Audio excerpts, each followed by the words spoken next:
Well, I don't know. Yeah, you did. I mean, if I have to stand in the middle, then you have to right here. Right here. Okay, guys, we're going to get started. I'm Tabitha Adams. I'm the team leader here at Keller Williams Advisors. Thank you all for coming. We have a very special guest. She actually is an agent, a mega agent here in our office. So most of the time, as most of you know, and if you don't, we have a top 100 agent in Keller Williams come to our market center every single month. This month, we were so proud of Michelle for all of her accomplishments. And if anybody knows Michelle, we all know that she's I don't know how to really make that description, but she is very humble. And she's not one to toot her own horn. And when I saw what she had accomplished in the last year, and I'm sure you all got, everyone got this postcard, she did, in GCI alone, $1.6 million.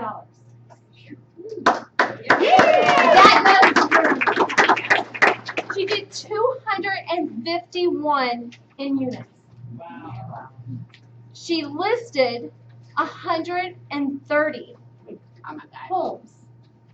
So I asked her if she would do this for us, and she's like, I will do it for you. Because she is, like I said, she is not one to be like, oh, look at me at all. But I am so very proud of her. The reason why I am here is because she did a transaction with my sponsor in Washington, D.C. And when I asked him, I was thinking about getting my real estate license, what do you think? He's like, hold on. He's like, I did a deal with this amazing agent. Her name was Michelle Maymo and Aaron Smith. He's like, if you're going anywhere, you need to be with the best, because the only way that you're going to learn and be a top agent is to be around top agents. And he's like, I don't think you can get better than her. So that's the reason why I was here, besides Jamie and Monica as well, after I met them and I knew it was my home. So anyway, with no further ado, Michelle Maymo.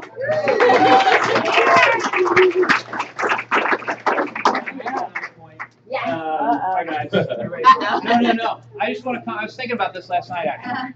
So, okay, 251 transactions. I don't know how many of those were out of this office, but I do know this. Over how long have you been in this office? In this office? Yeah. 3 years. Okay, so 3. I think it's either way, long time. Long time. And we had thousands of transactions come through the office, and as such, we get agents that we have customers that are unhappy. We have agents that are unhappy. We have problems with contracts, right? It all happens. It's just part of the business as a brokerage and everything else. And so we've got well over 100, 251 closed deals through you. I don't know how many through this office. And I just want to say, over all that time, because I was thinking about this last night, I cannot think of one instance in which we had a customer call in or another agent call in complaining of or having any kind of an issue with the service of your team. Never. So that is something to note, because there are people with far fewer transactions. No, right? But I mean, I just want to, that kind of speaks from a purely objective point of view, the level of customer service that has to be happening there if you just look at the numbers, because statistically, I should have got a phone call. Right? Right, he's gonna get a phone call like the tax. Yeah, knock on wood. Please. So I just wanted to point that out before you got started, because I'm not going to be able to stick around. I just thought I'd take that time to interject. So Thanks, Michelle. Appreciate it. I appreciate it. So hold on. Rick asked me to do that. Okay. Well, thank you guys for coming. I really, really appreciate it. This is not, it'll take me a few minutes to get warmed up, because like she said, she's like, will you do this? I'm like, okay, I guess. I'm asking myself now why. Because there's a lot of people in this room, and this is not normally my thing, I would say. But I do like to talk about real estate all the time. So I'd like this to be a little interactive. So I want you guys to, ask questions, and I want to answer them to the best of my ability. So we're going to change this up a little bit today. I know that you guys got, I guess, kind of like an agenda from Tabitha, and we are going to talk about listings and home transformations and all of that. but it wouldn't be a true real estate seminar if we didn't talk about prospecting. But the reason I say that is because I feel like, you know, she says, hey, why don't you talk about your success? You know, how did that happen? And I can't really talk about how I got, you know, all the listings without talking about prospecting. So I want to spend a little bit of time on that. But before I do that, I'd like to introduce somebody who's really, really important to me. He's back there in the corner in his nice suit that he's wearing, and his name is Joe Mills. And I don't know how many people know Joe. Joe has been around this area for a long time, and he's worn multiple hats. He's been in the title industry, the mortgage industry, and I'm going to tell you a quick story of how I met Joe. And Joe does a lot of our operations now. He does all of those. He's amazing. Well, I met him. I had started here, and he was a closer. He was with 360 American Title, and I was going to have a closing in the morning, and I had just started here, so I had no way to get in the building. Like, I didn't know how to. I didn't have a key or anything. And then I realized that it was like a 8 o'clock closing in the morning. So I get here, my clients are here, the door's locked. The other clients are not here. Everybody's here, everybody's standing outside. I'm like, great. Like, this is embarrassing. I don't know how to get in the building. I'm kind of stressed out. So here comes Joe. Joe comes up, he's got his bag, you know, he's ready to close this transaction. I'm like, oh, okay, great. Now where do I put this guy? And this was the moment that I knew that Joe was just the best professional I'd ever met. And he handled the whole thing amazingly well. He took everybody over to Brugger's. He, you know, made do with all of his papers and everything. He closed it right there. He was super professional. He is the best closer in town, I will tell you. He doesn't do that now, but he's amazing. And he will tell you like he really is. So I want to introduce you guys to him because he does, you know, if I didn't have him right now, I don't know what I would do.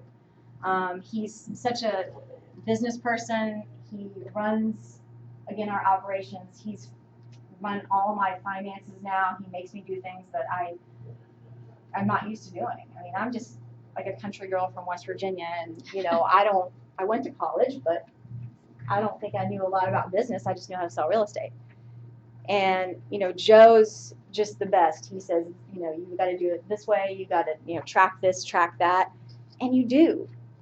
So what I want to talk about today a little bit is for those of you that are new, or those of you who are just starting to do more deals, you know, start thinking about getting those people in your pocket, because you can't do this by yourself.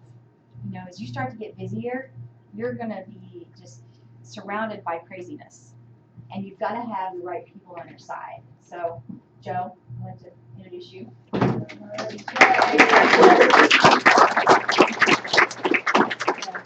So I'm going to let Joe just talk a little bit about, you know, the agenda today and what we're going to do. And again, interactive. So we want you to ask questions. Yeah, and I realize you guys didn't come here to hear me talk, so I don't think I could fill the room like Michelle has. So, yeah, but thank you, Michelle, for the good words.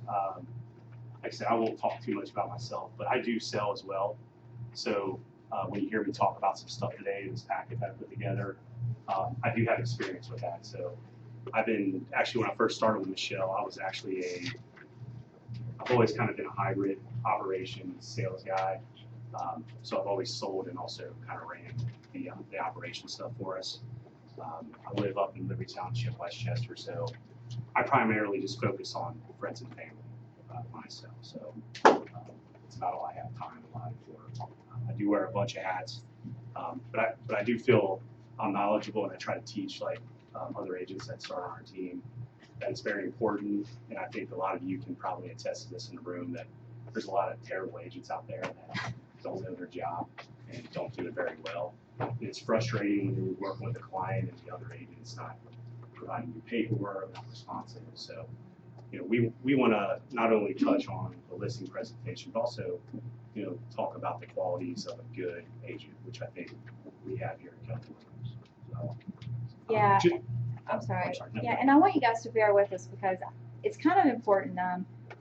and if anybody knows me, and a lot of some of the team members are here, I do change things up pretty, randomly. So when things happen, like I like to talk about that, and I've had some of that happen this week, and I feel like it's important to share that, and that's just kind of who I am. I'm big on relationships, and we're going to do a little bit of that. So bear with us, till the end, because we're going to talk about how we relate to each other, like as agents, and what we could be doing, to do a better job. That's going to really help us sell a lot more houses together. So I want you guys just to keep that in mind, that there's always parts to these presentations that are kind of boring, because we all know, like, okay, we got to talk about doing this with the seller and that. But we are going to, at the end, have, I think, a really nice conversation about things that we can do moving forward together. Yeah, and so I'll kind of like I have in the presentation here, I'm going to paint a roadmap of kind of how the day's going to go, so you'll know. And like I said, we'll jump around. We want you to jump in with questions. We'll have time at the end too for questions and answers as well on any subject that you have for Michelle, or anybody in the room, for that matter. But Michelle's going to talk again about prospecting, kind of how she's built her success from, when she started in Virginia up until when she actually had to change states, which is incredible. Someone that changes and moves to a whole new state to build a successful team as well here in Kentucky and Ohio. We're going to go through, I get the boring stuff, sorry, but I'm going to go through kind of the way I formulated this is I'm not going to read the listing presentation to you. We're not here to go through that. I know we get that in bold, we get that in a lot of stuff. I want to talk to you today and some of the boring stuff, which is what I call the basics of doing your job, which are important, and they can be critical in you winning or losing listing presentations. We're going to talk about having those tough conversations with clients when you walk into their house and it's a real crap box. Joe says it like it is. Yeah, we're going to be real in here, because we all walk into that, and you don't want to offend the client, but we're going to talk about how do you have these tough conversations. You walk in and the people, they want to list up here, and it really is worth down here. How do you have that conversation, win the listing, or get them to understand you're the professional, and then secure the listing and move forward. So we'll talk about that. So there's a number of things we'll go through. So I'll turn it over to Michelle. So we're going to kind of jump back and forth. I'll be honest with you, like I said, since we're being real here, I'm a procrastinator. I did not do a really great job of preparing this presentation and getting it to Michelle timely. So I may pay the price for that, but I think we have enough knowledge between the two of us that we can talk without having to read it off the script. But I do have some good points in here, even though they seem basic. We'll touch some more and add some to the basics here and give you some good information. Yeah, it's going to be fun. All right, so we're going to start with a little exercise first, okay, just to kind of get everybody started. So we passed a handout out, and I want you guys to pull this out. This is this sheet that has, when we talk about sales, prospecting, relationships, these are questions that I want you guys to ask yourselves, okay? And I know a mix, how many people have been in the business in here, like their first year? How many people first year? Okay, a few, so 1 to 5 years, let's say 2 to 5 years. Okay, 5 to 10 years, and then 10 years plus. Okay, so we have like a really even mix, honestly, in here. So this first exercise is going to apply to everybody, and I'm going to see how you guys do and what you think about this. Are you doing the following things in order to be successful? Ask yourself, number 1, do you average 6 to 9 deals a quarter? 1.2 to 1.5 in volume. That depends on your market, whatever the average is. Number 2, do you have 15 face-to-face appointments every week? And here, let's do this. Let's do a show of hands as we go through this. Who has 15 face-to-face appointments every week? Okay. I send 10 thank you cards every week. Okay, a few people. I have coffee, tea, or lunch with 5 influential people per week. Okay. I talk to 60 people every week. Okay, Molly. I have 10 regular people I network with each week. All right. I call 12 people of my top 50 to 100 VIPs every week. I mail to my database of at least 400 each month. Okay. I call all past clients to do annual reviews 4 years back. I generate 50 leads a month. Okay. I conduct update calls from my clients and referral sources every week. I listen to training CDs every month. I do a happy hour every month. Okay, you just go to the happy hour. You're hosted. I don't think. Either, I guess, okay. And there's one right after this. I see what this group does. This is it. I spend 3 hours per day selling and prospecting for new business. Few people. I survey every client. It's like, how did I do? How do you rate my business? I hold or attend one group training or seminar every month. Okay. I send birthday cards to my top 50 past clients and top 50 VIPs. Yeah. All right.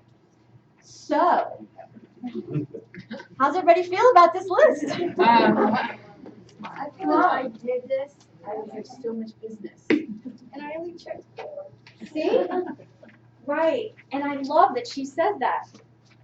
I mean, Molly has been in the business for a long time, and she's very respected, and she has tons of referrals, and I hear her name, I'll go and say, hey, do you know Molly? Like, everybody knows her. So she has a lot of business naturally, and that's great, because she's been doing a great job. So what she's saying is, I'm worried I'll be too busy. I mean, how great would that be? I mean, wouldn't that be awesome, though, to have that problem? But it is a challenge, right? Because you are worried that that will just consume your life. Aaron. So on that note, I mean, I look at this and I would love to be able to do all of that. Mm-hmm. And the same thing, I'm worried that I would just assume everything and then everything will get jumbled together and I'm not having time for anything. You outsource it, bro. No kidding, like how did you scale? Right.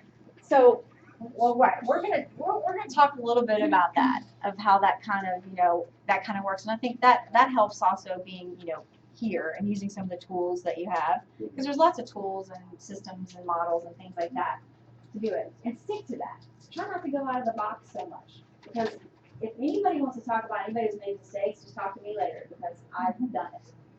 Oh, I can do it better. I can do it this way. So we're going to talk at the end a little bit, about that, because we could talk for 2 hours, just on that particular topic. But I wanted to bring this to light because it's interesting that, we say, oh, we're worried that we'll be too busy. Well, here's the thing. I mean, if you're not doing at least 2 to 3 deals a month, I wouldn't worry about that just yet. Right? Like, let's cross that bridge when we get there. If we're Molly, that's one thing, because that's a whole separate conversation. But for the general, public of agents, 85%, 90%, or whatever, they're not doing 2 to 3, at least 2, 3, 4 deals a month. And we want you guys to be doing that. And so I want to just, touch on all that, because then you worry about whether you want to, get busier or hire assistants and all that kind of stuff. All right? So anyway, I want you to keep that and think about it. Don't worry about how busy you're going to be. Just actually be busy all the time. Be consistent. That's really what, yeah. So it's the activities that are important in the beginning, not necessarily some of these numbers. Just do the activity, Right, it's build just- your numbers as you. Right. It's just the activities, right? It's like when people come into the real estate business, they don't get serious about it like it's a job. I mean, I've seen Molly, I'm gonna keep using her as an example. I had an office over here, and she came in pretty much the same time, all the time. She did the same thing every day. So I'm gonna talk to you a little bit about my story, and just kind of give you a flavor for it. Because what I want you guys to come away with is the fact that if you're in here and you're not doing a lot of business, tomorrow is a new day. You can do that, because anybody in this room can be as successful as you want to be. You just can. A lot of this is psychological, and that's going to transfer into when we talk about listing presentations, because you guys have the ability to change not only your life, but somebody else's life. So this is going to be a little different, because this is what you guys are meant to do if you really want to be in the real estate business, in my opinion. It's not for you guys to go out and run out and get a bunch of listings and let's talk about how we can do a great presentation. Well, okay, fine. Anybody can do a listing presentation. But how do you actually, number one, sell that house, but also really win a good relationship with somebody? And it's mental. This whole thing is mental. I mean, right now everybody's worried about, I'm going to be too busy. Okay. Or, you know, again, that's good if you've been doing it for a while. There, you know, that's a great problem to have, but let's get there, because most people aren't. So for me, I actually worked for the federal government in Washington, D.C., and I had a really good job. And I had been there about 13 years, and I had the golden handcuffs, and I was never going to leave because it was amazing, and nobody leaves, right? Because you're going to have this wonderful retirement. And I hated it. I'm like, I really hate this. Like, I'm not going to do this every day. I'm not going to do the same thing. Everybody I was around wanted to retire. Like, oh my gosh, my retirement. It's not like, okay, if I'm just working for retirement, then my life is like going away. Now I think retirement's not so far. I mean, like that seems okay. But at that time, when I'm 20 years old, I'm thinking, no way am I doing this. So anyway, I stayed there 13 years, and I had always wanted to be in real estate. And I thought, all right, I've got a 2-year-old. I want to be able to be flexible and do more things with them. So I told my husband, and said, you know what, I'm going to quit. I'm just going to quit my job. And my mom's like, I don't think so. Like, you're not going to quit your job. Like, that's just stupid. I said, no, I'm going to quit. So I finally, made the decision, and I left, and everybody thought I was crazy. Like, you just don't do that. So I was pretty motivated at that point. I had watched this guy who he was in like shoe sales for a while. And I met him randomly when I was looking for a house, and he said, you should come and work with us because we're starting a new company. And he said, honestly, I'm making like $25,000 a month. I'm like, wow, that's cool, right? I mean, I want to make $25,000 a month too. I'm not making that right now.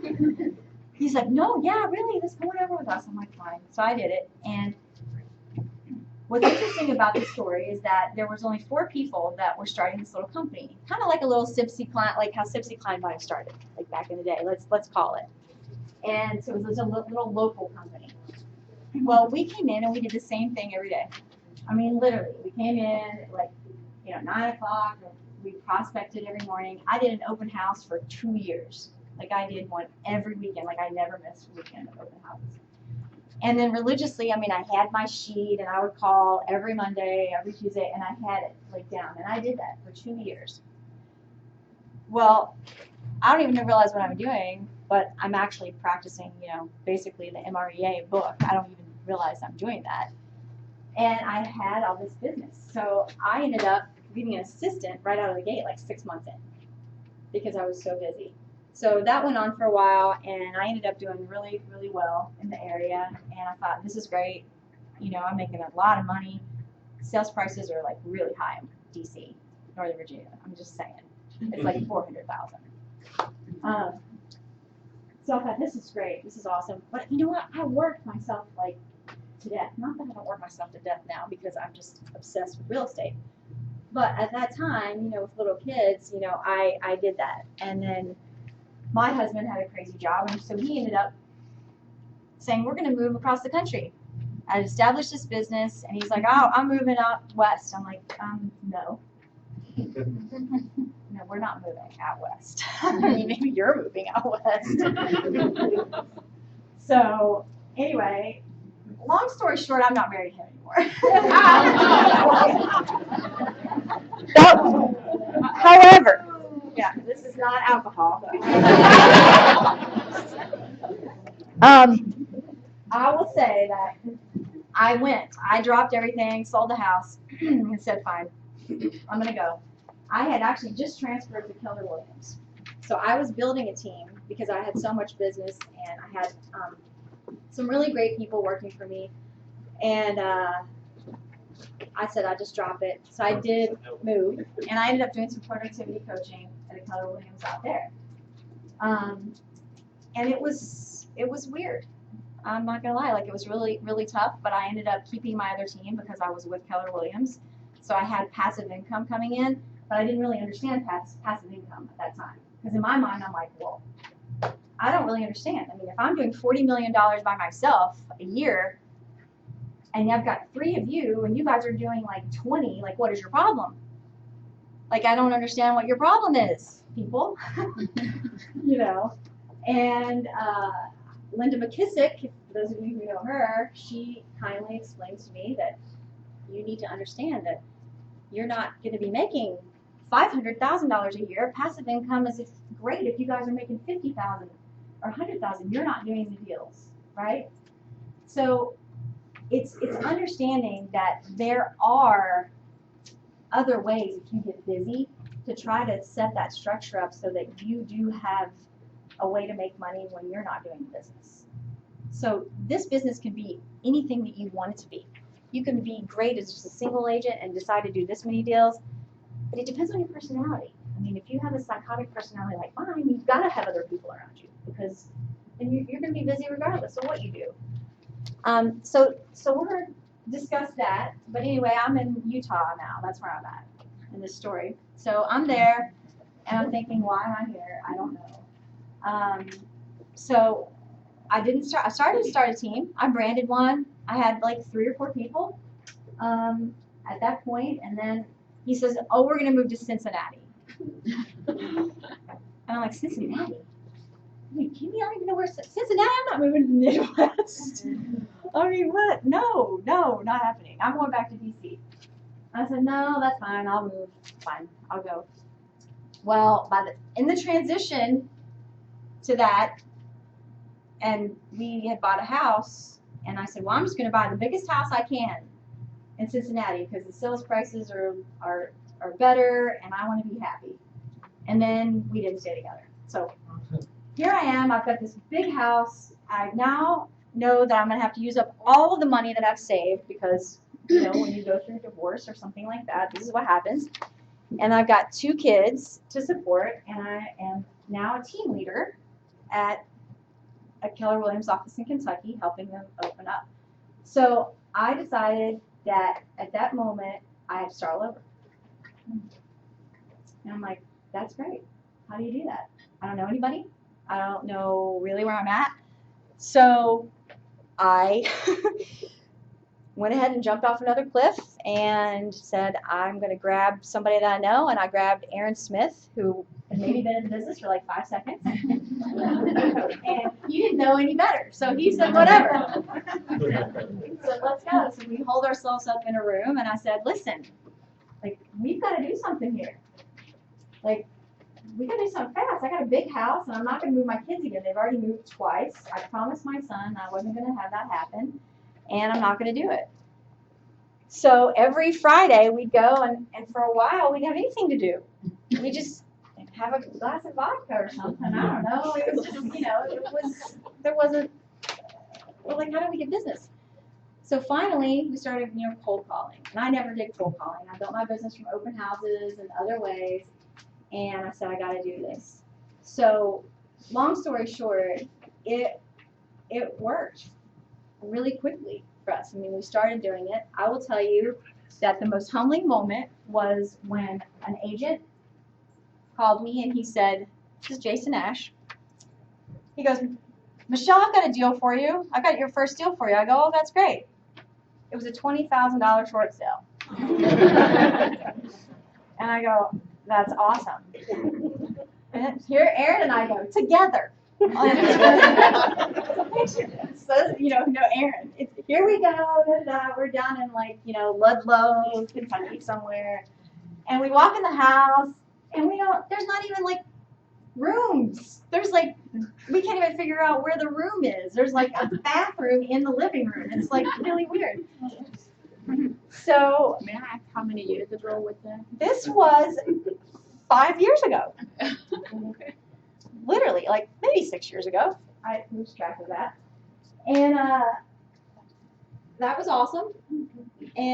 But we got it done, and it kind of went from there. So one of the things that I always tell people is I have a really common complaint about, people in this business because they aren't willing to do, anything. They're like, forget it. I'm not going to do that. It's not the right sales price, or it's in the wrong area, or I have to drive over here. I drove all over the city.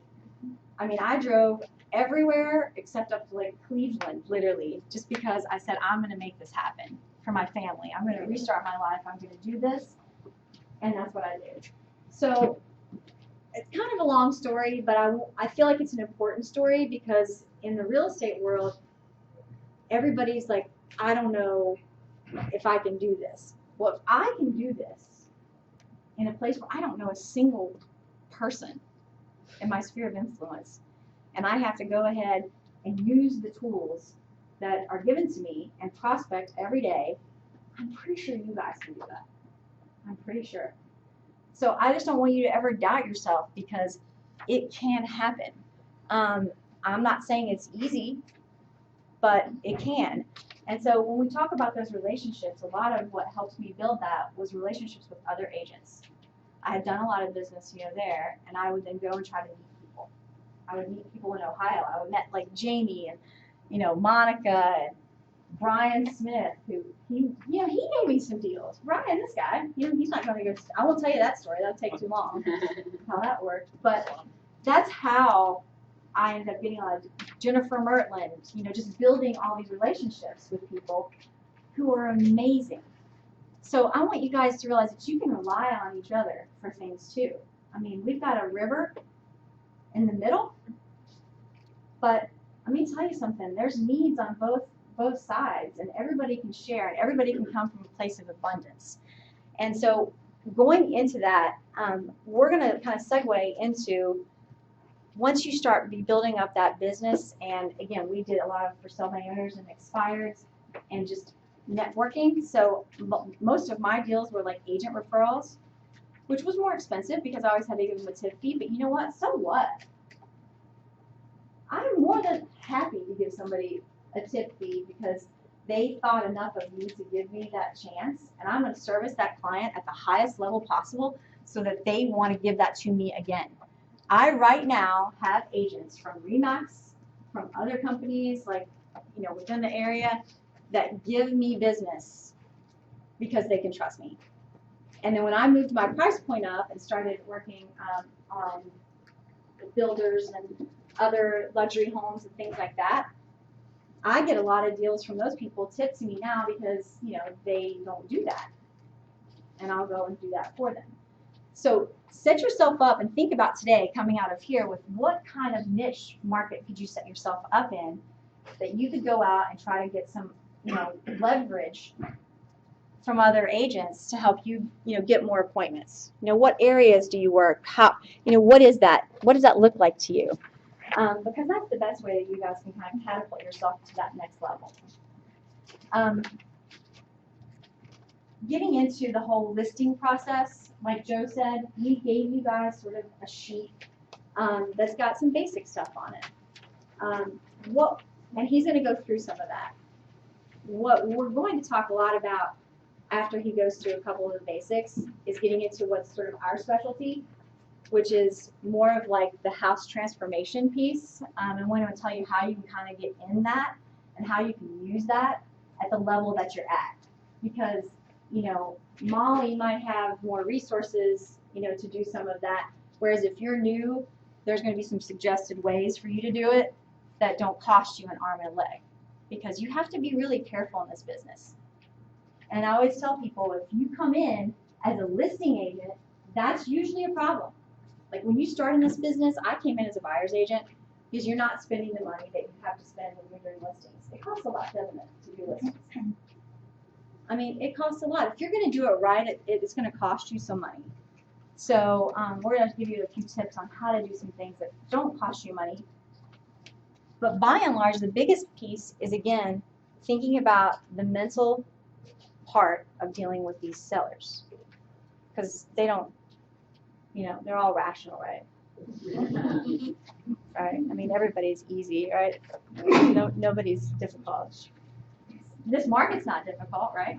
And it's like a cat fight out there right now, you know, there's no inventory. So, do you want to go ahead and just talk a little bit about just the general basic stuff and then I'll. Okay. So basically on the cover slide, this is just kind of something Michelle put together for you. It has the acronym, you know, we use tons of acronyms in our industry. It has the acronym sales, but kind of our Dwell Group team, you know, motto is we try to come from a place of contribution. So we don't look at every transaction as a, you know, a financial gain. We're looking at it as kind of like Michelle was mentioning, raving fans or referrals for life. Because quite honestly, when you become a success is when you don't have to prospect and people are calling you. And quite honestly, that's your goal. And it's not whether you make $100,000 or $1 million a year. You can be successful at $50,000 if that's your goal. But you got to actually follow these acronyms on here. And like I said, coming from a place of contribution, being sincere, authentic, a listener, which me as a guy, you know, my wife will tell you I'm a terrible listener. Be enthusiastic. Like Michelle and I were actually doing our managers meeting this morning, and the one thing people, you know, if they talk about you, they can say that you love what you do. You know, you're not showing up punching the clock. I mean, I truly love what I do. You know, like I've bounced around in industry, title, mortgage, but I really love real estate and I'm passionate about it and I love my job. Some days, trust me, this industry will beat you down. But I truly wake up and enjoy what I do. So when you get there, you know, it'll show to your clients as well that you love what you do and you're passionate. And servant leadership. So like I said, we're here to serve. You know, we're a service industry, believe it or not. So we're there to serve our client. And like I said, if you serve them and you get tons of referrals, that business is going to pour in. And then that list of things that Michelle talked about, those are things you don't have to get up and do daily. You serve your clients, and then just the referrals will just keep flowing. So just wanted to kind of touch on that. I'm gonna interrupt you like, all the time. I'm used to it. So Hey, he's like, jump in. Whoops. Did I just do something? that's all right. It's Okay. On this note, as in terms of like the sales, so one of the things I was kind of putting that at the end, but since you did it just now, I'm going to touch on it real quick. When people talk about sales people, what do they typically think of? I mean, do you think that it's a really high level of wow, you guys are awesome, right?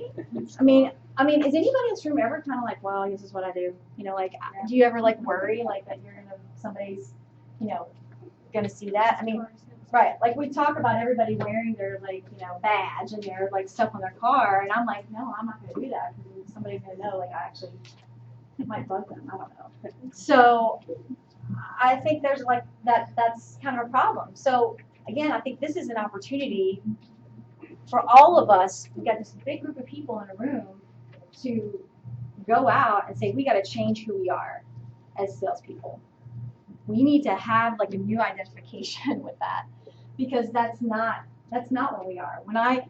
There's a lot of people in this room who are actually amazing and have great reputations. I mean, right here in this front row alone, there's a whole line of them that have just great reputations. But there's also a lot of people that don't, and they give everybody a bad rap for that.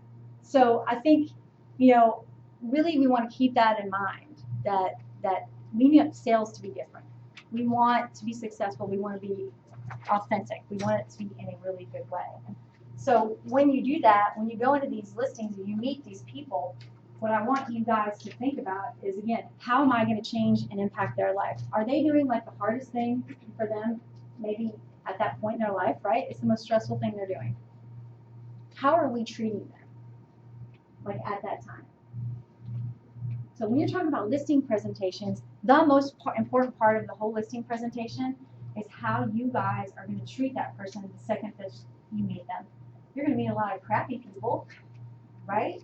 And then it's going to make you question how you're going to act.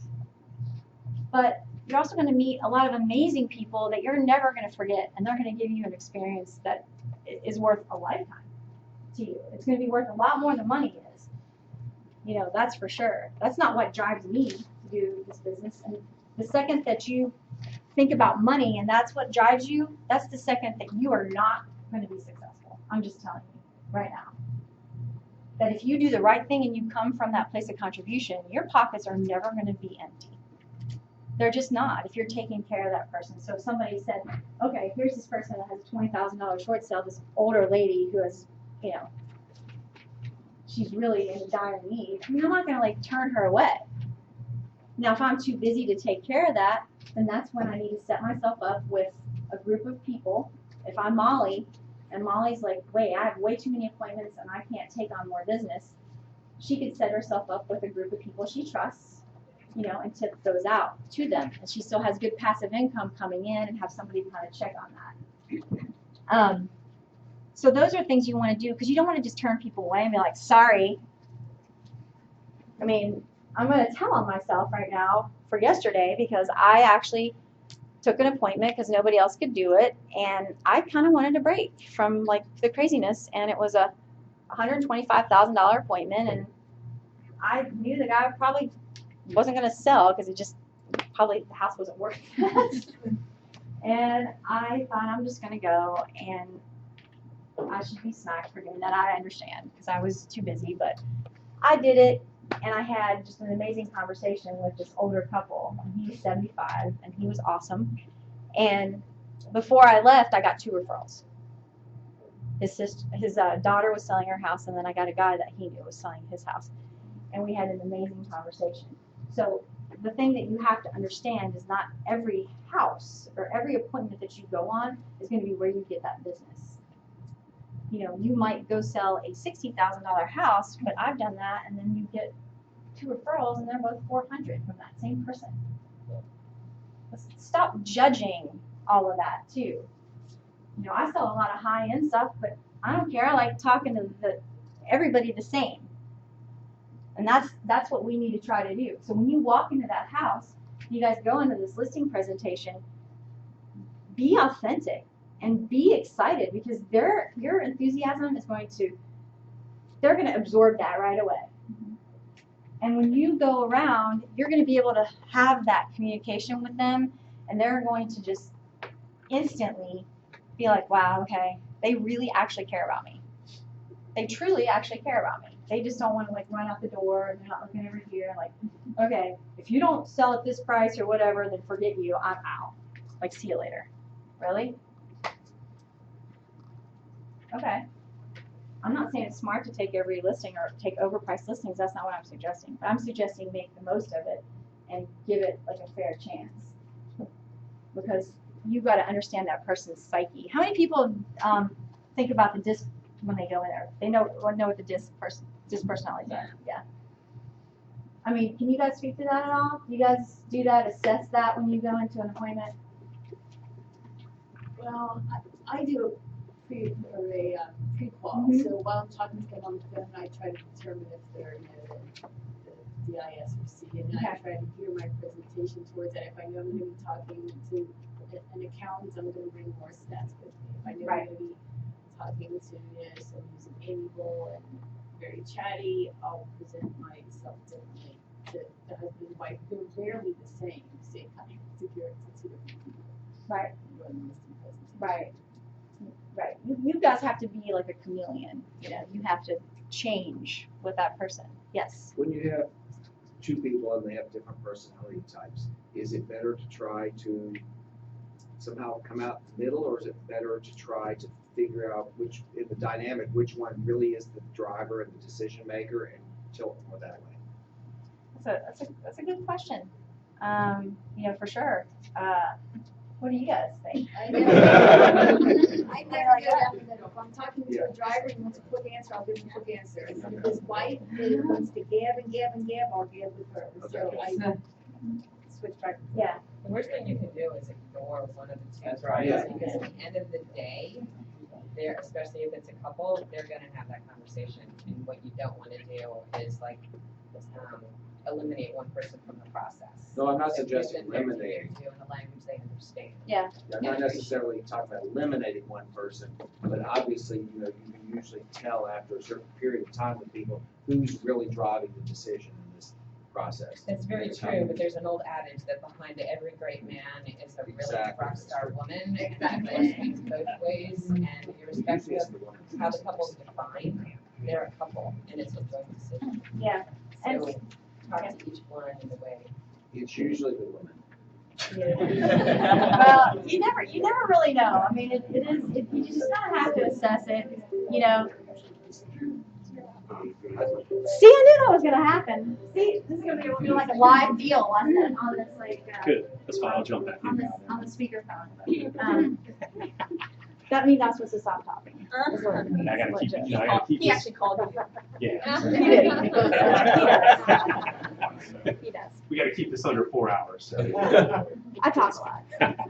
All right, and actually, your point was a great segue, because I was actually gonna talk about the fact that one of the things I left out of here was pre-qualification. So I'm taking the assumption you've already prospected, you've already pre-qualified your listing appointment, and you're ready to get prepared for it and go out on that presentation. So I'm glad you brought that up, because that's very important, and it's different in each situation on how you pre-qualify that. There's many resources out there of questions that you can ask. You may develop your own on how you want to pre-qualify. See, because you'll find our time is money, so we don't want to just go out on every appointment with people with unrealistic expectations. But what I'm going to talk about here, and like I Megan? said, this stuff's very. She has a quick Oh, question. I'm sorry. I just have a question about pre-qualifying, because you were talking about the listing appointment yesterday that you went on, and then you ended up with 2 referrals. Yeah. Because I mostly have a sphere, I only have a sphere business. Yeah. Sometimes when someone refers me someone, and then I do the pre-qual, like during that process, I'm starting to realize, because I'm pretty new to the business, this isn't probably gonna work out, and sometimes I still go and schedule a brief walkthrough because of what you were saying. Right. One, like, maybe they're a year or 2 away from selling based on the pre-qualification phone call, yet I still want to be that person that I'm developing a relationship with them. And then 2, I feel like they at least like owe somebody, like I don't want to be like, oh, and this didn't work out, so like it's not going to work out for you to sell. So is that wasting? What do you all do when you pre-qual and you basically know like this is sort of like lukewarm and I'm not sure? Yeah. Well, can I touch on that? Yeah, 'Cause yeah. you're in the same, the question you're asking is like the situation I'm in. Most of my business is all referral and friends and family. So quite honestly, even if in my mind when I talk to that person, I'm probably not going to be able to help them out right then. To me, I'm concerned if I don't go out on that appointment, that person's going to report back to the person that referred them, like, hey, this guy didn't even take the time to come out and talk to me and help me. Okay. So I'm So at you least don't go. think that's a waste of time? I really don't. Okay. Now, if I'm getting like a for sale by owner lead or something where we cold Right. call or prospect, I'm qualifying. Right, that makes all sense. day before Right. I go out, because I looked at one the other day that was the guy tried to sell with like 5 people already, and I'm like, Right. I You gotta protect your time. protect But if it's my someone, time. and if it's someone in your sphere, and you think that even spending the 30 minutes with them, even if they're not in a place to sell right now, would be time well spent, you all don't think that's a waste of time? That's my feeling. I absolutely don't think it's a waste of time. I think it's everything. If Okay. you can build relationships and referrals above all else, that's the best. You do have to protect your time. Like I said, yesterday turned out fine. It wasn't necessarily like the best idea because I was really busy. So when you're busy, you try to make sure whatever you're doing, time block. And if it doesn't fit into that time block, that's when you've got to really pre-qualify it and make sure that is worth going on. So you have to assess how busy you are, truthfully, for Or it. would But it be reasonable to say, like, if you know it's like they're not selling right now, say, you know what, let's set something up like yeah, later. next week. Absolutely. Yeah. Everything feels, real Absolutely. estate, again, I'm just still learning, but everything feels like I didn't finish, I didn't go home to get dressed today because I had to put together paperwork. It was like everything feels like immediate, and so I'm not doing a good job of saying like this isn't immediate. This person that isn't going to sell for a year, I don't need to go to their house tomorrow. So Well, and that's that expectation setting piece with everything. It's particularly important, with that kind of thing. because we created ourselves. Okay, I'll be there tomorrow.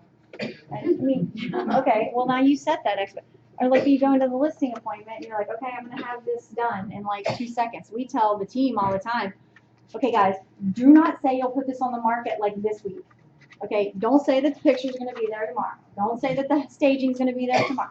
Like, it's whatever expectations that you set, they're gonna go with. Okay, there's an occasional person that's got a big, emergency, but by and large, by and large, it's up to you to set that expectation. Be very clear on that, and then that's going to serve you a lot better. Okay. Yeah, for sure. Yeah, and it's definitely tougher when you're newer to feel like you can control your time and the client than it is somebody that's been in the business forever. And trust me, if you've been in the business forever, there's just people that are downright rude and don't respect your time. I'm sure we all get calls at midnight or whatever, so. But if you let them have an inch, they'll take a mile. So if they know that you can get you, they're going to be good. But I'm actually going to talk about expectations in that portion of this, so no problem. So again, just kind of get into the packet, and like I said, I'm going to give a little meat to these bullet points, but I'm not going to draw this out. Like I said, a lot of you know the basics of it, but I kind of want to kind of position this like I'm a big sports person, so if you look at any like NBA or baseball team, every year they do the same basics over and over. Just like we need to do, like to hone our craft of doing listing. So that's kind of how I'm putting the spin on the part that I'm doing here, is that I know you guys are looking at this like, well, heck, I know all this junk on here. Why is he talking about this? But I think sometimes, like when we do this, we take some of this for granted, and we'll skip steps. And in certain situations, that could cost you getting a listing or not getting a listing. So the first slide, talking about preparing your listing client for the appointment. And again, feel free to jump in if you do something different than I'm showing on here, or you want to add anything to this. But again, what you want to do is you want to provide your client with what they'll have to have at the appointment. So when you're showing up, you're not sitting there asking to start digging stuff out that they have stored in boxes from 10 years ago. Some of the things I put on here were like, have them kind of make a list of like updates. I try to do, and like our team does, we try to do feature sheets with our listings, because people will look at it. I know we as agents look at it like, well, they're asking 40 grand more for this house than it was 2 years ago. Like, how are they coming up with that price? Well, if you have a feature sheet, and I've had even clients that have actually wrote out like, 20 grand for, remodeling the kitchen and giving me the price. That's great. I may not put those prices on the feature sheet, but that's good to have. Ages and conditions of mechanics. You'll look terrible as an agent if you get a call from another agent. Hey, by the way, how was the furnace and hot water heater? Well, I'm not sure. Let me call my client and ask them. Like you should know that once you list the house, like what those are. So create yourself a sheet, with your HVAC, your AC, your water heater, your roof. The seller knows that. Most information, they may be able to dig stuff up if they don't know. Have that information down. Look like a professional and be able to provide that. Joe, another good thing is to attach it to the listing. Absolutely. I can't remember everybody's dates. They've got a new HVAC system. Right, exactly. Yeah, if you're out and someone calls you, Right. You can say, hey, it's attached as a doc in the listing. Absolutely. Good point. Payoff information. I will tell you from the operations side, I had a conversation with our pen to close person yesterday. Get payoff information from your clients in advance. One thing, you should be doing a net worksheet for them to make sure they aren't going to owe money when they sell, first of all. So you should know what they owe on it. Second of all, in this day and age of people stealing information, it's nothing worse. You introduce your admin or you have somebody working for you to call them and say, hey, by the way, can I get your social security number and your payoff information? It's the first time they talk to them. So I always try to get my payoff information and have at least their last 4 digits of their social in advance, because you have a relationship with them. They're going to feel more comfortable giving that to you in person. And one key thing that people don't think about, and this is in any sales training I've gone to, make sure that we talk about this decision makers. Make sure the decision makers are there. So if it's a husband and wife that own the property and you confirm your appointment, I always say, is your husband and wife, you're both going to be at the appointment? One says, nah, it's fine. I can actually go over the information with you. I will not go. Honestly, because like I said, it gives them an instant objection right there. after you leave to say, well, my wife wasn't here and, we need to talk about it. So, like I said, try to make sure the appointment, that all parties that have to make the decision are going to be there. That's important. Pre-listing packets, I don't know, we're going to be honest with you. There's stuff that I have in here that we need to work on and we're still developing. It changes every day, but sending a pre-listing package, I think, is important. Giving them some information. You don't want to give the whole thing away. So develop something that works for you. A couple hints I put in here was a letter thanking them for the opportunity, first and foremost. Some basic marketing proposals. Like I said, you don't want to give your whole marketing strategy away so that they can judge you right there and say, no, by the way, don't worry about showing up. We got this okay. If you're on a team or you as an individual, send some information about yourself so they can get to know you a little bit before you get there. So if you have like a bio, that's nice. Proof of success. Like I said, it's a little tougher if you just started yesterday, but if you've been in the business, or start getting testimonials. You guys have done stuff prior to real estate. Go out and get people talking about you, how great you were at something else you did. Like Michelle gave me a great testimonial, which I appreciate. And you can carry your success from one industry over to another. So most of us didn't start in real estate, most likely. So, and a real key last thing on this slide is confirm your appointment. Don't just, a week ago you set the appointment and I'm going to show up, at 5 p.m. on Friday. You get there and, hey, where's everybody at? People get busy, they forget, so make sure you confirm it. Typically an email, I even get a phone call just to confirm the appointment. These things come up. Now, some of the key things on the next slide for preparing for your appointment, like I said, this subject matter, you could go hours and hours and get real deep and drill down on stuff, which Keller Williams provides a bunch of great training and resources for that. But you have to work on your CMA. So you have to do a market analysis, know in your mind what you think the house would sell for. You haven't seen it yet, so that may sway you. I went to an appointment last night. I was at 149.9 when I showed up. I was at 129.9 when I left, with flea bites all over my legs. Yeah. So, like I said, that'll change once you get to places. But you definitely need to prepare your CMA. Prepare your marketing plan. Like we got pre-marketing information put together. But that's something you want to develop. It may change based on the type of property that you're going to market to. Depending on how. Variety of what you do, short sales. I mean, we do bank-owned stuff. We do $2 million properties. You're definitely going to take a little more robust marketing plan into a $2 million property than you're going to walk into a short sale presentation. So develop that. How many of you use .loop, or just a show of hands? Everybody pretty much using .loop. Anybody still going old school with handwriting the paperwork out? At the appointment? Yeah. At the appointment, I can write it all in. Yeah, absolutely. I mean, listings can go both ways. What I try to do, just as a little operational tidbit, I try to pre-fill the .loop documents, and maybe I'll go there and I'll leave the price or the expiration date, some of the fields blank. But I'll try to have it pre-filled as much as possible to speed it along. I'll not have the property disclosure filled out, but I'll have the addresses and stuff filled in. Anything to save a little time is good. It looks a little more professional. But absolutely, the ABCs always be closing. You can get that paperwork signed that night. Absolutely be prepared and ready to have it with you. So you're going to review your listing presentation with them. Just wanted to touch a couple things on that. You younger millennials that are good with technology, unlike myself, you can get your listing presentation put on a tablet. It looks real professional when you're out to people. I did bring a couple of examples of some stuff I wanted to show you guys of ways we went. We started with the regular red Keller Williams folders with, I can pass this around just so people can see too. One side is, about our group, dwell well. Other side we have a pre-listing questionnaire, and then we also have a copy of the contract docs in there. So we start that around. That's your pre-listing package? That was. Okay. So that's what we're using. Now we're getting, like I said, we're still evolving daily. So now we've actually created a booklet here with a little help from Keller Williams too. So don't reinvent the wheel. But some of my great staff is here, and they work on this, put together. We kind of spun some of it inside to be more geared towards our team. But it's a really nice piece put together. It's got a pocket in the back that we put that information in, branded on the back with our logo in and stuff like that, which is really nice.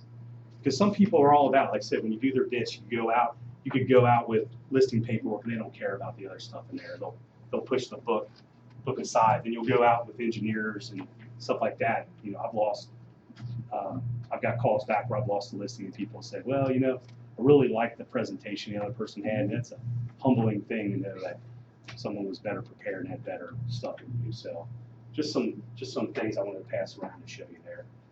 And You then, do that after you got the listing or before you get the listing? no, that's actually something we take out to them and leave with them. So before you get the listing? Pre-listing. No, the pre-listing package is actually, we do like in an email Oh, so this is format. after. This is the actual listing booklet we take out to them. Yeah, so in place of the folder, we actually use that now. So just, it's kind of a leave behind type thing that we use. And then we talked about pre-qualification. So again, you wanna go through those pre-qualification questions again with them. Make sure you did hear them correct when you're pre-qualifying on the phone. Is one thing when you're preparing for your appointment when you show up. Now these will seem really basic, but I think these are some of the most important things that we as agents fail. We're all bad on time, me included. I'm always running last minute. But when you're trying to win an appointment, arrive early. So worst case is if you're going up against 4 other agents and you're the one that shows up late, you already got strike 1 against yourself. So be professionally dressed, as Michelle will tell you, and my staff. You know, some days I'm in jeans. I really more often wear polos because I think our industry is more casual. As today, I'm wearing a suit, which I'm growing out of, but be professionally dressed. You know what I mean? Like I said, It's overrated. it's overrated. Brian will tell you he can still win listings in flip flops and shorts, but he's a lot tanner than I am, so can't pull that off. Introduce yourself when you show up. You know what I mean? Go up, introduce yourself, give them a business card. Just in, you know, this day and age of safety and stuff like that. Let them know who you are when you come up. This is about taking control of the situation when you get to the listing. And I know this doesn't seem important, but you know, some people want to be comfortable, say, oh, let's come sit on the couch and talk. You know, go to a spot where you can actually control the room a little bit. So I like a kitchen table or a dining room table as a professional setting for going over your listing presentation. I've had people wanting me to sit on the couch and they're across the room in the lazy boy drinking a beer. That doesn't bode well. So, you know, try to have the husband and wife sit next to each other so they can review the information is always good. And then one thing that I like to do is, because the one thing, if you don't explain how the evening's going to go with them, the only thing they're going to think about is, when is he going to tell me what he was going to sell my house for? Why is he not telling me this? And the whole night I'm talking, they're not hearing one thing I say. So what I do is I paint them a little picture of, this is how our hour will go. I respect your time. I'll be done in an hour or whatever time if you got 45 minutes. And this is what we're going to do. And I always leave price for last. So, because if you start off with price and they're not happy, guess what? You may as well just grab your bag and go. Excuse me. Ask for a tour of their house. I know, you know, I did the bowl last year and some of the different stuff. It says, you know, try to do the tour on your own. Some people aren't comfortable with that, so kind of read them. Sometimes it's not bad to have walk around with them and they can tell you a little bit about any updates they've done as well, so you can actually visually see them other than just on the sheet. Yeah, I asked them, what have you done since the last time you listed the property? Which I think is important because a lot of times people in their mind, oh, it's a seller's market. I'm going to crank this up. I'm going to make 50 grand to when I bought this, you know, 2 months ago. Because it's a seller's market, I can get whatever.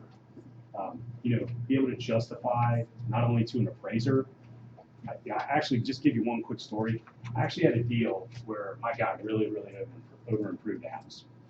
But it was nice. It was super nice, but there was no comparable sales in the neighborhood. Super over improved. And I really warned them that I didn't think it was going to appraise. And granted, the lender calls me, hey Joe, we're about 10 grand short on appraised value. The appraiser at least gave me the opportunity to get him some comps.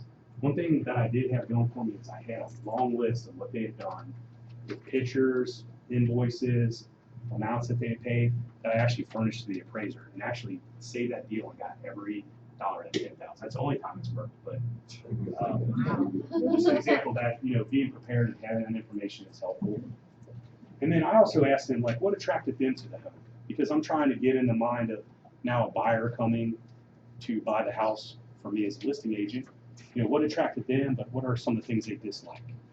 So that's a good question to ask. Well, you may broach that question when you go through your pre-qualification. Getting some more basics here, and I'll pass some stuff around here. Now you're going to discuss with them how you're going to market their home. And some of you on my team are going to probably see your picture flying around here, but just kind of pass these around. Make sure I get these back. These are all proprietary.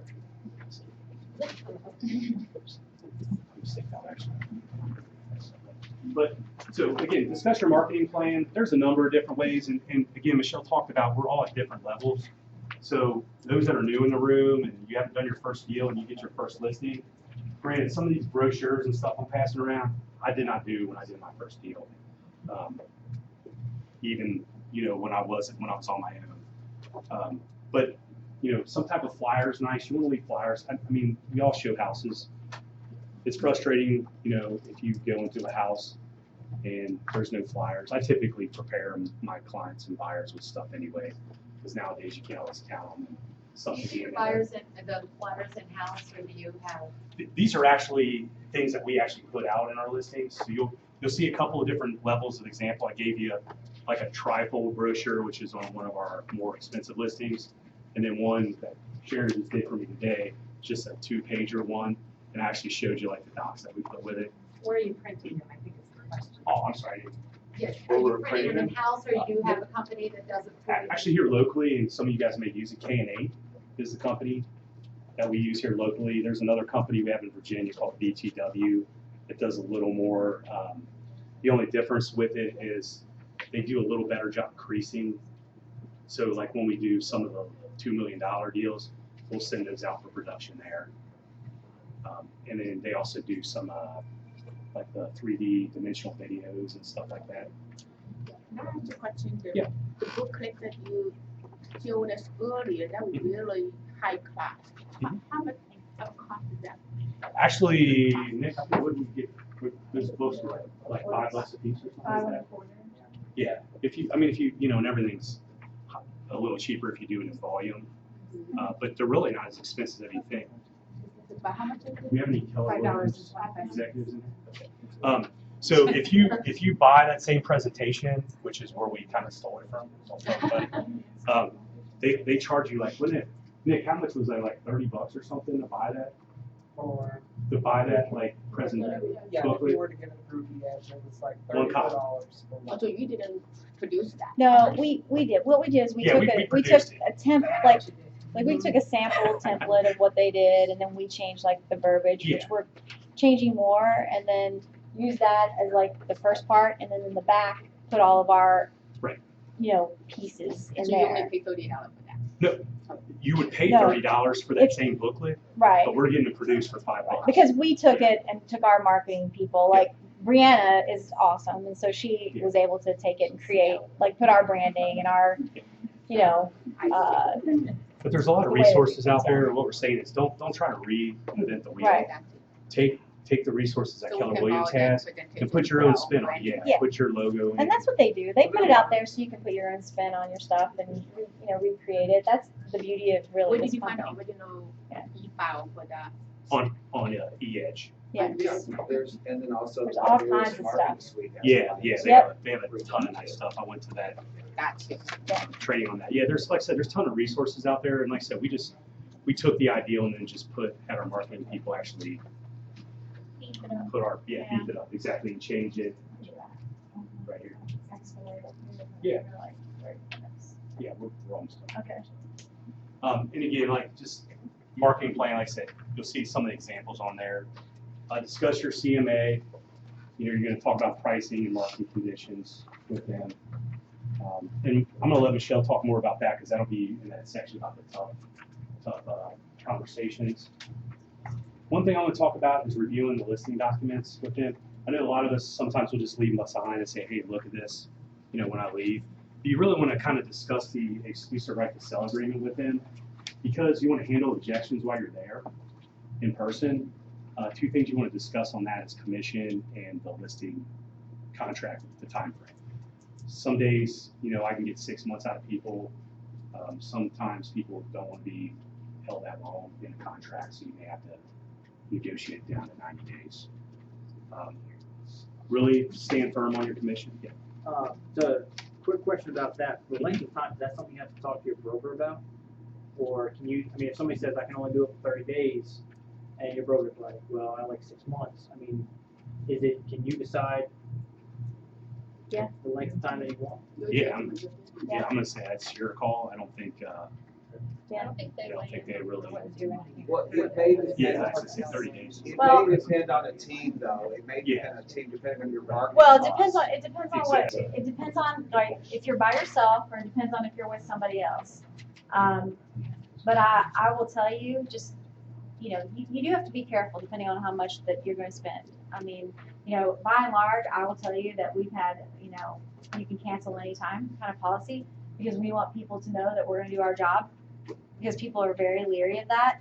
But what I always tell them is that, hey, if we incur this cost, especially when we get into this quick discussion here, get to the staging piece, that becomes really important, because you don't want to spend that money and then that just be gone. I always say you have to, if you've got a problem, you have to commit to letting me know what that problem is and let me solve it, because I can't solve what I don't know. So just make sure, again, that's an expectation conversation that you have, because they'll work with you on commission and that, if you just are very clear about how this works. When you say they can cancel it, I usually give my client, I say, you have to give me 2 weeks notice, so I cancel my, pre-scheduled advertising and stuff like that. Yeah. Do you give them 2 weeks or 30 days after so you can cancel tomorrow? No, if it has staging in it, there is a policy that they'll have to, pay back something if they do cancel within a certain period. But if it's just one where it's light staging, or, something that's simple, we don't have that in there. I, let them cancel. But the good news is that normally we don't have many cancellations. So again, if you set the expectation up, you should never really have expired listings or whatever. They might say expired, but you have what happened, if you're setting the expectation. And then last 2 bullet points there, just getting close to the listing. Always try to close while you're there. If you leave it open and you leave, a lot of times they may invite somebody else back and you didn't do a great job. And final thing, make sure you answer all their questions and clear any objections when you do that. How do you handle the objection now that the days on market is so low for so many price points that they're like, oh, we're, used to be, 6 months, and now my house, I sell in 3 days, so in trying to cut commission and pit agents against each other and things like that. Yeah, that's tough, and that's, again, it goes into the section about tough conversations.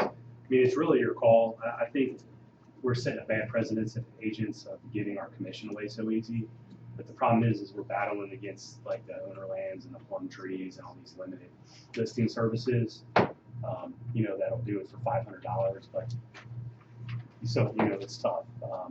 Well, here's I'll give you guys what I think is a good objection handler for commission, because I basically tell people that, hey, listen, you kind of get what you pay for, but I'm not going to negotiate any commission right now. We're not going to have that conversation.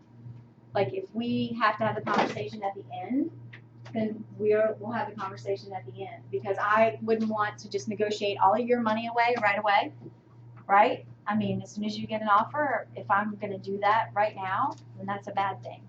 So let's say that we get into the contract and there's something that needs to happen. We don't have any room at all. We have no leverage if we talk about negotiating away our commission right now. I just try not to go there. Just set that right up. Look, I'm not going to even talk about that. We'll talk about that later if that's something that's necessary. But I feel like you'll see the value in this, and look at all the marketing we're going to do, and we're going to get more money for your house. And typically, we'll do a good job and we don't even have to have the discussion.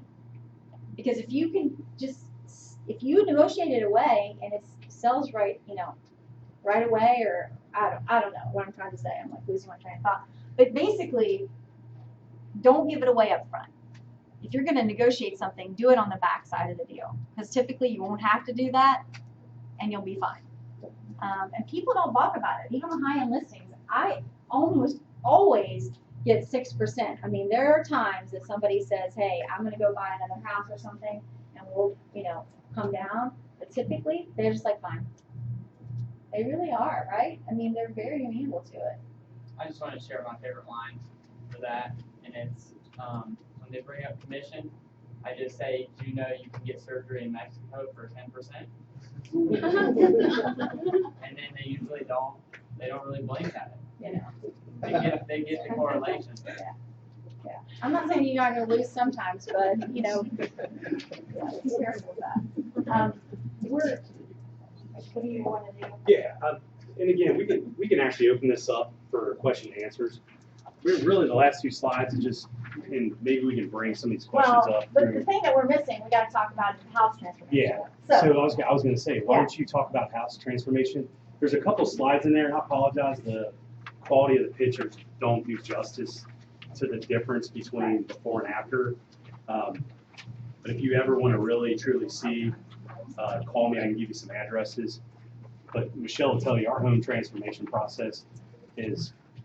Yeah, I really want to talk about that. Yeah, so I'll let Stuart. Can I ask you a quick question about the pre-marketing the property on Zillow? I see a lot of agents are doing that now. So do you do that to create excitement, or are you trying to get the double dip dual agent, or?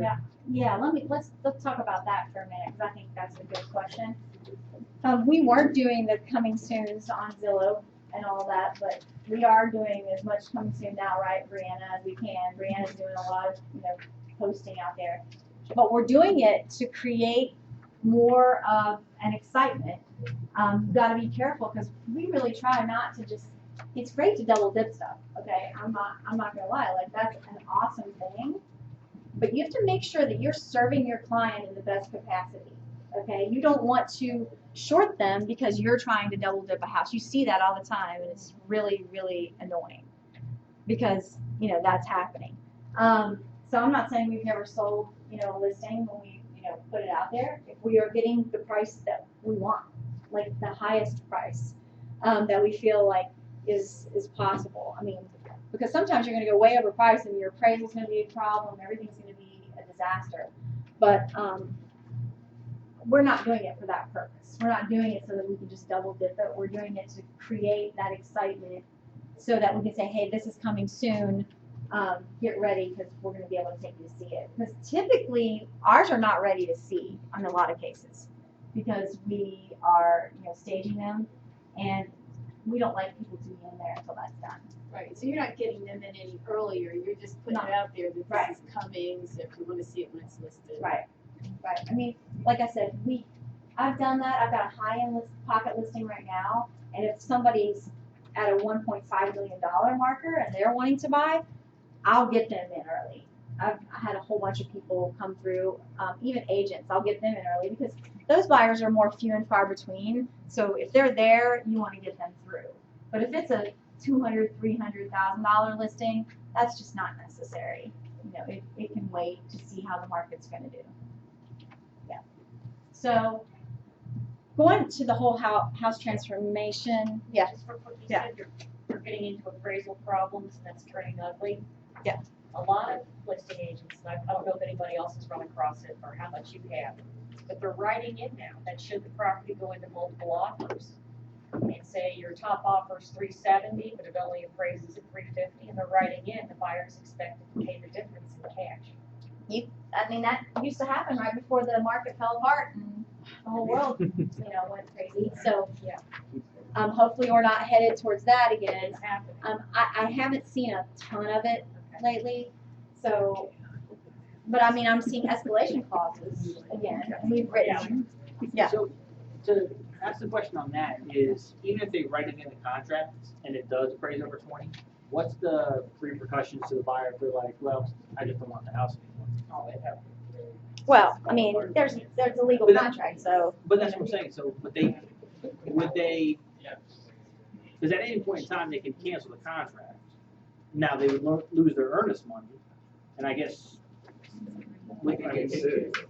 Get sued, right? Yeah. For breach of contract. Right, it just depends on how far along they are and what their contingencies are. I'm saying, So- well, Yeah, so that's, and you know, and if you're gonna say that, I mean, you can't be like an FHA buyer and you only have 3.5% down. I mean, you know, you can't just write it in and think that they're gonna have the cash. So that's another part.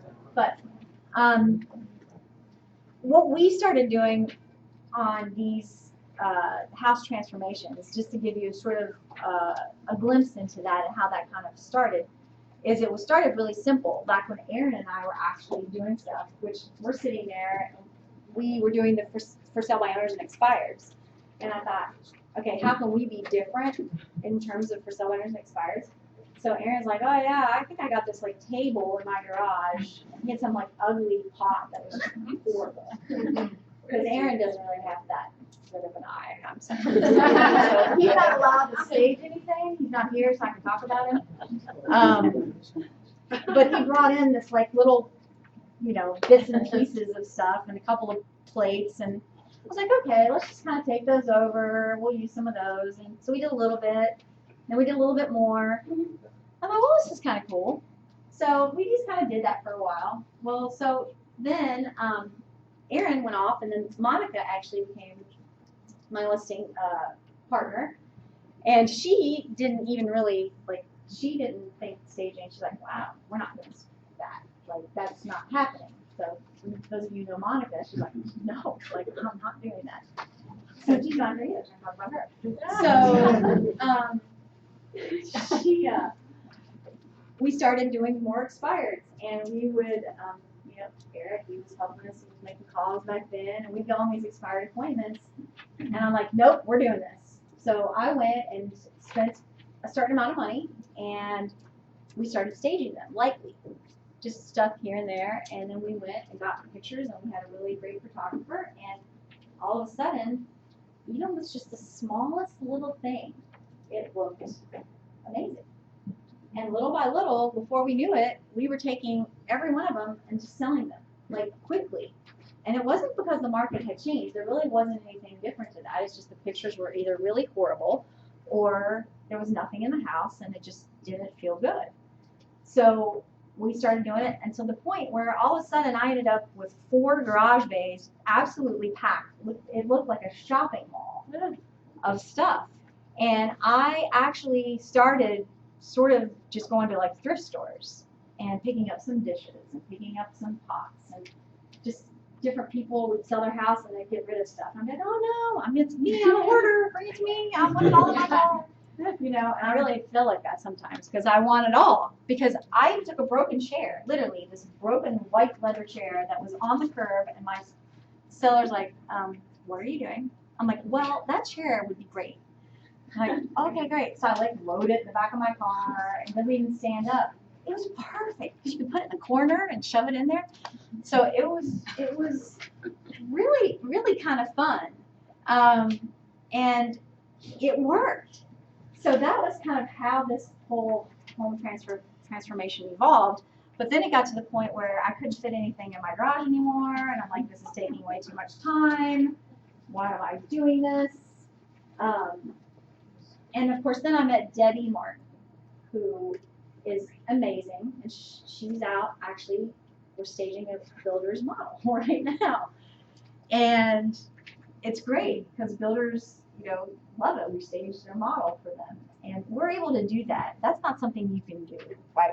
You know, this has evolved. So keep in mind, this has taken a couple of years to be able to have that kind of inventory to stage, you know, a house like that. But she has always been someone who, she's always sold at a little higher end, but she's like goes in and has that fierce conversation with these people, like, hey, you're gonna do this if I'm gonna sell your house. Like, you've got to do this to make it work. Sorry. I'm not sure. I turned that off, and it's still doing that. It's like, sorry. So how you guys can do that though is you don't have to go really big. You know, there are other ways that you can do this. You can obviously have your sellers hire a staging company. Do you guys do some of that? Hire any staging companies? Yeah. Design to market. Design to market. There's two really good staging companies, I think, that are in town. Design to Market is one, and Eye for Design is one.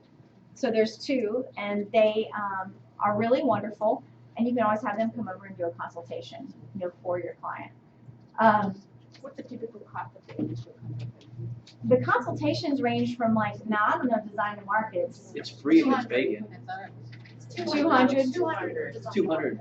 And It's free if it's yeah, vacant. so they vary depending on the size of the house, probably $150 to $200. We have that done for everybody as part of our consultation. So you And pay for it? we do, and we can do a lot of it ourselves. Like Debbie and I can do that now. Like we just have done it so many times. But a lot of times you want a third party to talk to everybody about it because that way they're saying, hey, this is what you need to do. We won't stage a house unless they have agreed though to do what we've asked them as far as carpet and paint and fixtures goes. Because those are the three things that we feel like will always dollar for dollar you'll get back. If you do those three things at least, then you're good. I always tell the team all the time, I don't care what you say, just when you walk in the house, paint, floors, fixtures. Paint, floor, fixtures. Everything else doesn't matter. I mean, I could give you example after example where the kitchen's outdated, you know, drop ceilings and all that stuff. But if you just make it look crisp and it's clean, you're going to be able to sell it. You know. Now, on some deals, you can make a lot more money. I mean, I'll give you a sample. We had a listing that we recently took for this older couple. They called me and said, hey, listen, the house isn't selling. It's been 6 months. We already bought another house. Super sweet couple. And they really updated everything in the house in terms of like the main mechanics. But it just, you know, it was dated. It had older paint in the fixtures, and it did have a drop ceiling in the kitchen and the oak cabinets and all that. So what we did was we went in there and had that, we'll call it a fierce conversation, but you guys have to sort of practice doing that in a way that you don't freak them out. Because when you're talking to somebody, I mean, they're feeling like, well, okay, I really don't like you because you're telling me all the stuff I have to do and you don't like my house. Right? So know that as we're saying this, this is kind of like an art that you have to kind of practice doing. You have to carefully engage and kind of have that relationship and be careful walking through it. So do it in a way, and I typically will say, you know, I don't know what your budget looks like, but can you tell me a little bit about that? And ask that question first before you start spouting off all the things that you think that they need to do, because maybe they don't have any money to do it, and you've got to figure out a different way to do it. So keep in mind what that approach is. This gentleman, we knew he'd already bought a house, and we said, you know, what do you think your budget is? And he said, how about $10,000? So I was like, yes. It was a big house, but 10,000 was good, and but it needed a lot. So the other thing that you're going to want to do is establish good vendor relationships. So we've got some really amazing vendors that will be able to do painting and carpet and, you know, handiwork and all that kind of stuff, because you want to have the right people on hand, because it will make it really complicated for you and you will want to pull your hair out. Because now, not only are you busy, you've now created a whole pack of work for yourself. And that has been probably our biggest challenge. And I will tell you that, you know, when you do this, carefully think through it, you know, because it does create a whole nother level of work and cost for you that you have to be aware of. So start really small. Get your vendor list together. Make sure you're giving them that information. Give them the staging company's information. Buy little bits of stuff that you can take, because, you know, you want to be conscious of that. What we did on that, he painted the whole house. We had the drop ceiling taken out. We painted the kitchen cabinets. We changed the fixtures. It was like a whole transformation of this house, and staged it. And it we did a combination of our staging and the stager. Like now we work with the stager, we put stuff in their warehouse and they'll pick from our line now. So I got to move everything out of my garage and now that's awesome. So now we share warehouse space with them, and if we have longer projects, we don't want to spend that money, you know, to stage it from us, especially if we have a builder model or something like that. We'll buy those bigger pieces. So anyway, so we went in and we did that, and interestingly enough, when the house was for sale, there was some people that came in and made an offer, and it was low, and the seller's like, I'm not taking it, I'm not going to do it. So it had sat there. Well, after 28 days, we had lots of good showings. We had this couple come back, and the agent called me, and she said, hey, we're the people we put in an offer before, and we had not been back in this house. So we saw it online and thought, oh, something's different. Let's go back to the house. She goes, I'm calling you to tell you that we're writing an offer right now for $50,000 more than what we wrote before. Oh my God. We spent 10,000. So that's really a good story, because that is legitimately what can happen with just the smallest things that you think about. I mean, that was a little more extensive, but How much was that? you know, the house was like $550. So, you know, that's How do you have the conversation with them? This, I've run into this before. You gotta update, da-da-da-da-da, here's my budget. Who picks the light fixtures and the colors? Because you can't let them do it. well. Okay, I'll tell you one quick story here. All these stories, but Joe, the house in we had a house in Westchester. The guy was like 80 years old, and he thought he knew like everything. Okay, he was a referral, but and this was like an estate, so they cleaned it all out. But he's like, oh, I'm gonna do this, and I'm gonna go paint, and I'm gonna do that, because we told him all the things that you could do. I said, make sure that you let me know when you're gonna do this, so I can tell you what paint colors to use. Because I try to really make sure that I can tell people, but people don't always listen. They just go off and they do something. I walk back in the house and I look at it, and he painted every single wall stark white. Like literally hospital white, every single wall, and then he already had the moldings that were the dark. They were, you know, we weren't going to paint the moldings because, so we got the dark and we got the stark white walls. And I'm like, oh no. Like what? I mean, like how are we going to actually make this look good? I mean, it was just a challenge. So that required a little bit more thought and getting the colors to put, you know, the staging in, and it ended up looking great, but that was kind of lucky.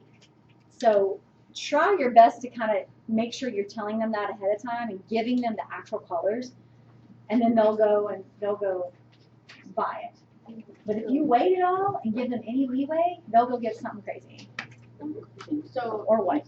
If you have a client who, you know, you think really need to do some staging and, you know, maybe you give him a budget of 500 or 1,000, not much. But he or he insisted that, I don't want to spend any more money. And at that point, would you take your money out of pocket to kind of do this, or just listen to them and don't do it? That's a good question, because we've had these discussions, you know, many times about, okay, we're going to be a hard, fast rule. Like, if they don't do this, we're not going to, like, you know, put any staging in there. But then in the back of your mind, you're like, well, shoot, now I mean, if I don't do that, it's going to take me this much longer to sell it. You know, so it's better if I maybe spend the money. So what I have to do now is I really have to assess the situation house by house. If it's a house and it's an area where I really feel like I know it's going to sell quickly, more quickly, if I spend the money, then we'll spend the money up front. And generally speaking, we always do light staging, no matter what. We do that. That's just a part of what we do. Not everybody's going to be able to do that, and I understand that. But if it's someplace that you think will sell quicker, it's probably worth a little bit of, you know, spending a little bit to make it happen. Yeah. You said that you always bring a designer consultation with everybody. But there are some houses that just quite frankly don't need staging? Yes. Bring them anyway? No, I mean, if I think it's like beautiful and I'm, told the person like, hey, this is amazing, no, I mean, we don't do that if they don't need it. Do you take listings where, other than light staging, did you dump stage? I mean, for instance, and let them know, well, you either don't have the budget or you're not willing to spend the budget. So if we do this, we're gonna have to list it, for this lower value, and if we do this, and let them make the decision. Yeah, I But mean, then if it means taking the lower value and not having it staged, other people all go in and declutter it and maybe switch a couple pieces of furniture out here and there. And, yes, depersonalize, kind of light staging, and you'll still do that. yeah. So every time you want to butt in, He's it goes up. I was going to answer that for you. The one brochure I passed around, that Sleepy Hollow one, that's a good example. I had our staging person. Oh, okay. So I don't. So I guess the question was, do we always stage even though we may have the staging console come out? I actually will use the staging console because I actually do like Liberty Township and Westchester. A lot of my places more need declutter than maybe furniture or stuff. A lot of mine are occupied. Give you an example, like I said, the Sleepy Hollow one I was passing around. On that one, we didn't do any staging in it other than we put some plates and stuff on their dining room table. But they had the most amount of furniture you could fit in the space of a room. So what we did is they had kind of a not so nice finished lower level. We took that furniture and moved it downstairs and kind of made it look like an actual room. And the other pieces, we had them talk to EVTH. There's all kinds of second story. And actually, me and John are going to be 2 men in a truck tomorrow. We're going to be taking some stuff to EVTH for this couple. But just getting the furniture out of there, we actually turned what was an office that they had as a living room, just because of, this couple, that's just how they live. It looked like an office.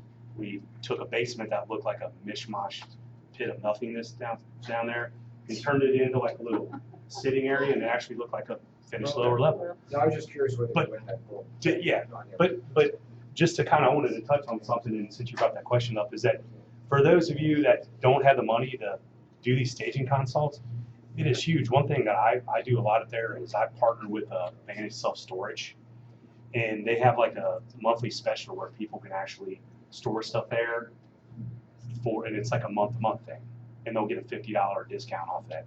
Try to find some place in a local area where you sell, and just have them move some stuff to storage and just declutter. It makes a huge difference. Just well, I have minimal size agreement with the AAP, so I I just wanted to know if you wanted that with every listing in terms of. You know what? Well, we mostly do something with every listing, so I'm not gonna lie. We will use their stuff as if they've got nice stuff, or they just have it in the wrong spot. I mean, we'll just basically it's that having that fierce conversation to talk about I say it's fierce, but we do it in a gentle way. Hey, listen, I know this is really, really hard for you guys to think about, but if we do this, we're going to buy that emotional reaction from the buyers. So can you guys just go with it? Are you guys okay with that? Just kind of tiptoe through it, but do it in a firm way. Hey, we highly suggest. I assume you're wanting to do it in such a way that it feels like it's their idea. Or I don't want it to be their idea. Not really their idea, but that rather than telling them what to do, you're making them come to that realization. Yeah, so and that it they're takes buying a little bit more time, but they go with that. When you say we, so I've implemented in 2017 a staging consultation for all my listings. So Okay. step one. Now, I think that the lighting and everything you're saying is so true. So what does we mean? Are you having a painter come through and give them a bid? Yes. Are you coordinating as a listing agent? I just, from a process standpoint, can you tell us a little bit about what that looks like after the staging consult type one? Yes, that's what we do. So yes, you send the painter in? Yes. Okay, to give an estimate? Yes. Okay. So we make sure that we are trying to be in control of that situation. Like, he's calling you, he's coming to your house. That's right. Yeah, what about the That's right. light fixtures? What kind of person do you have to do light fixtures? That would be us. Your people. Okay, That would be us right now. That would be, we will pick them out. We will, okay. go to the Home Depot website and say, hey, this isn't expensive, but this is what I choose for you. And how about flooring? You have a vendor that you're partnering Yes. with on flooring? Okay, thanks. And they're Yeah. calling the seller, and you're just pushing all these, gently nudging Yes. them in the right direction. That is correct. Thanks. Yes. I'm just curious, why don't you just hit the stage with you guys? Why don't you tell the science market, go there, tell them what they need, they pick out the paint colors, they give them the skin codes for the lows. We do that too. Faucets. Okay. We really do a mix of both. It really depends on the house Right. and what we think we have and the price point and our schedule. So if we get busy, we'll be like, hey, Sharon Colville, I want you to go, and so we work really, really well together. So it's establishing the relationship so that you can go either way. And probably the client relationship too, Yeah. depending on the Yeah. client or how effective they are. Mhm. Yeah, so we definitely do both. I definitely assess it, and I'll put it. We have a listing like checklist. So when you guys go into a listing, the thing that you're going to want to do is really do a punch list assessment as you go through, so you know what things need to be done, and then you can decide based on the personality of that particular client who needs to do it. Okay. Yeah, I have a question. Yeah. I just got a listing yesterday with an 85-year-old man, whose wife just passed away last year. Mhm. And he had all kind of clutter in the house, and he wanted to sell as it. He wasn't willing to do anything like the wallpaper, things like that. And because the price was, we discussed was a little bit lower than, a lot lower than the going price in the neighborhood. So Yeah. I agreed that he doesn't have to pick up the wallpaper and stuff like that. But all the clutter on the floor and stuff, I said, I can hire somebody for you to put this in a box for you because he's 85. You're gonna, oh no, I have to go through this all by myself. So I'm like, okay, I already saw you last year and it's still like this now. And how long does it take you to put the things away? So how did I deal with that? Well, Because he's attached to it. He You said, can't really deal with people with hoarding problems. I mean, we're not like the show hoarders, where they bring in the organizational people and we can't go that route, but all you can do is highly suggest it and possibly just turn down the listing.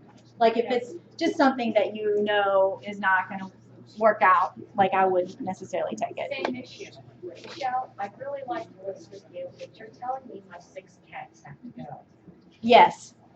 So I don't want to get rid of my cats. Now you're telling me all my carpet, my baseboards, Right. they need to be replaced, so I don't sell them. I don't think there's a problem. Okay. Well, I'm just letting you know what's going to happen, and that maybe this isn't really a good time for you to do this. Yeah. Maybe you really need to think about it, and then I go out the door. I need to leave. So those are certain people that you just do need to walk away from at some point. Not that I've never had a bad house, but it's one thing to have a foreclosure, and it's another thing to have somebody who just has an issue. So,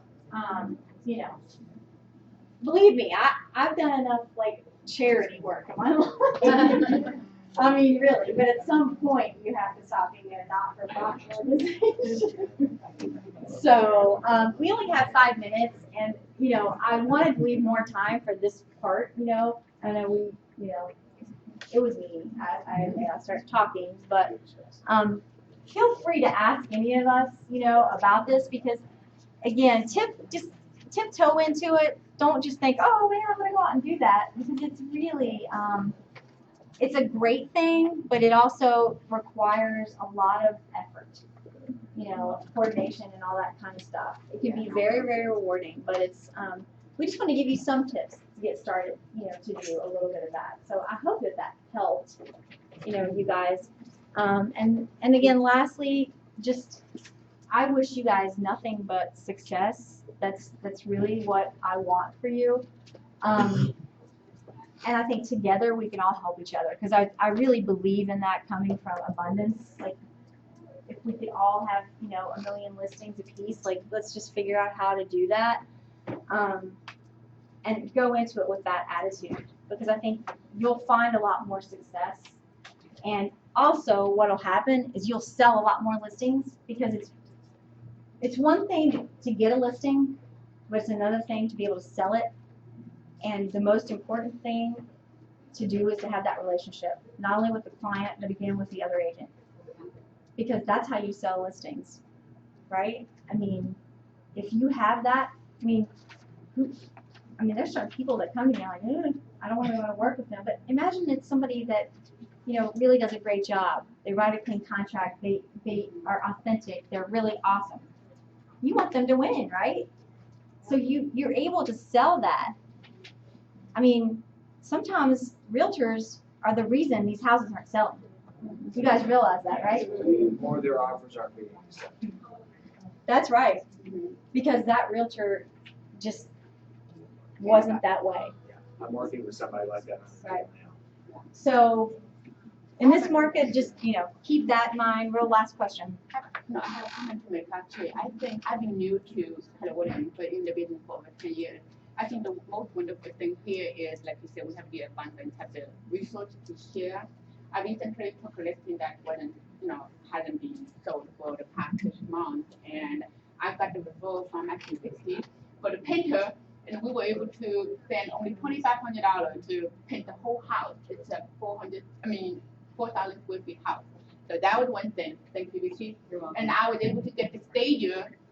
Yesterday we walked through the house and I did the final staging, and Monica Weekly gave me the name of the stager. I think she worked for YouTube, but she does. Yeah.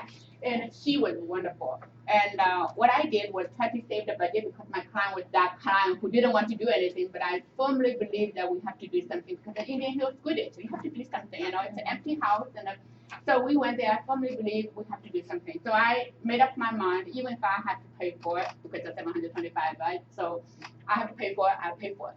So we went through and I negotiated with the judge. I said, okay, I don't need a report. You just have to tell me item by item. I walk through with you. So that would be a little bit cheaper, because she didn't have to write it down, the report. Instead of $200, it's going to be a little bit cheaper, this kind of. And then after that, I told her, go ahead and, you know, buy the stuff right away, but I give you budget $500, because I might be taking the risk to pay for it. So she did a wonderful job. In 3 hours, she came back with stuff, and it billed me over like $380 for the whole thing. And then the house looked like totally different. But the only thing, because she said, take out all the stuff out of the closet, so I'm putting on the market today. And then she was like, I couldn't find a cleaner yesterday because of 5 o'clock already. So I started working by myself with a contractor. We took the coffee and we worked till 10:30 last night. Again, good vendor relationship is very important. The contractor, the vendor, you work with me till 10:30, because at night, I was doing the cleaning, because taking all the stuff out of the closet, and he was helping me move the stuff to the garage. And you know, when I was cleaning, he was doing the caulking and everything. Yeah. So that was really, really important to have all these resources. Well, so kind of really, really good. I just want to make a point there when you see Monica Weekly that you see she referred someone for staging, because now she will not list a house without having a staging consultation. So that is you know, kind of a thing. So so it's kind of fun to see that. And you're like, oh, that's really it's cool. But yeah. When you do the coming soon on Zillow or whatever, do you have to have a listing signed first in order to do that? We do. I mean, we do. Yeah. Yes, we do. Legally do that. So thank you guys very much. Thank you. Thank you.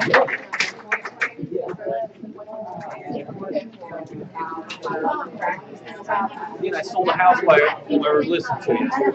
I'm trying to call you. Joe's gonna be like, dude, you talk too much. Does that like work? Bye, honey. Bye.